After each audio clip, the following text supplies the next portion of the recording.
আসসালামু আলাইকুম। সৌরভ এন্টারপ্রাইজের পক্ষ থেকে সবাইকে স্বাগতম জানিয়ে শুরু করছি আজকে আমাদের নতুন আরেকটি ভিডিও। তো প্রিয় দর্শক বন্ধুরা, আজ আমরা চলে এসেছি নড়াইলে জনাব মফিজুর ভাইয়ের বাড়িতে। ইতিমধ্যে আমাদের পিছনে দেখতে পাচ্ছেন যে লেজার কাটিং মেন গেট, এটি ফিটিং করা হয়ে গেছে। ছোট্ট করে একটা রিভিউ করবো এবং কত টাকা খরচ করেছে আর আপনারা নিতে চাইলে কত টাকা খরচ করবে সবই এই ভিডিওর মাধ্যমে ইনশাল্লাহ বলে দেবো। তো প্রথমে যদি উপর থেকে নিচ পর্যন্ত দেখাই, দেখতে পারবেন যে 3টি পার্টের একটি লেজার কাটিং মেইন গেট। তো এই শীটের থিকনেসটা প্রথমে বলে, এই থিকনেস হচ্ছে 5 মিলি। আপনারা চাইলে 3 মিলি, 4 মিলি, 5 মিলি, 6 মিলি 4টা ক্যাটাগরির ব্যবহার করতে পারবেন।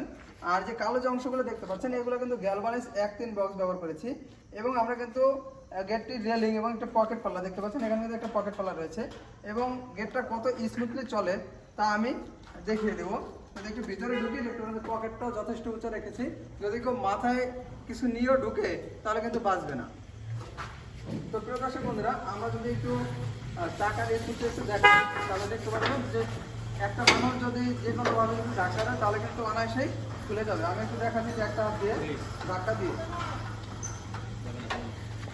তো আপনারা যেখান থেকেই মাল তৈরি করবেন তো খোঁজ খবর নিয়ে রাখবেন যাতে অনেক স্মুথভাবে গেটটি খোলে। দেখা যায় একটা 10 বছরের বাচ্চাও যদি গেটে ধাক্কা দেয় তাহলে কিন্তু অনায়াসে খুলে যাবে ইনশাল্লাহ।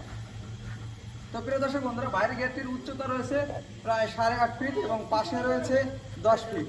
আর আপনার চাইলে যে কোনো সাইজের করতে পারবেন। যদি 6 ফিট বা 7 ফিট হয় তাহলে কিন্তু 2 পাল্লার মাধ্যমে করতে পারবেন। আবার রেলিং এবং 2 পাল্লা বা মোবিলের জন্য কিন্তু খরচ একই পড়বে। তো প্রিয় দর্শক বন্ধুরা, বাইক গেটটি তৈরি করেছে 5 মিলি প্লেট দিয়ে। এই গেটটির খরচ করেছে প্রতি স্কোয়ার ফিট মাত্র 1300 টাকা করে। এবং আমাদের কোম্পানি কিন্তু ফিটিংস ফ্রি এবং কালার ফ্রি এবং পরিবহন খরচ 50% দিয়ে থাকে। তো প্রিয় দর্শক বন্ধুরা, আজকে আমাদের ভিডিওটি এই পর্যন্তই।